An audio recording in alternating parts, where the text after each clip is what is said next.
মহিলাটি কেক খেতে নিলে হঠাৎ করে ছোট্ট বাচ্চাটি তাকে এসে ধাক্কা মারে। হাত থেকে কেকটা পড়ে যায়। তৎক্ষণাৎ সবাই মিলে বাচ্চাটির দিকে তেড়ে আসতে শুরু করে।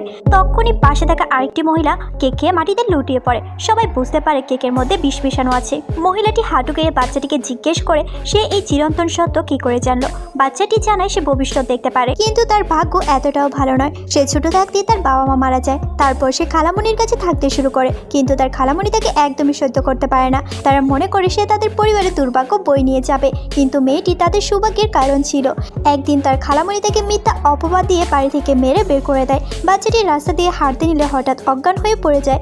তখন একটি বড় কোম্পানির সিও তাকে হসপিটালে নিয়ে যায়। বাচ্চাটির যখন জ্ঞান ফিরে, ছেলেটি তাকে জিজ্ঞেস করে তোমার বাবা মা কোথায়। বাচ্চাটি জানায় তার কষ্টের কথা। ছেলেটিরও ভীষণ কষ্ট হয়। সিদ্ধান্ত নেয় আজকে থেকে এই বাচ্চাটি তার সাথেই থাকবে। তখনই ম্যানেজার জানায় তার চুক্তি বাতিল হয়ে গিয়েছে। বাচ্চাটি জিজ্ঞেস করে কি হয়েছে। ছেলেটি সবকিছু খুলে বলে। বাচ্চাটি মনে মনে উইশ করে ছেলেটির চুক্তি যাতে ঠিক হয়ে যায়। তখনই ম্যানেজারের কাছে কল আসে, তাদের চুক্তি ঠিক হয়ে গিয়েছে। ছেলেটি অনেক খুশি হয়। পরের দিন তার দাদির জন্মদিন ছিল। ছেলেটি বাচ্চাটিকে নিয়ে ওখানে উপস্থিত হয়, আর মহিলাটি কেক খেতে নিলে বাচ্চাটি ধাক্কা দিয়ে ফেলে দেয় আর সকলকে জানে কেকে বিষ মিশানো আছে। আর সকলের সামনে ওই মহিলা পড়ে গেলে এটা প্রমাণিত হয়ে যায়।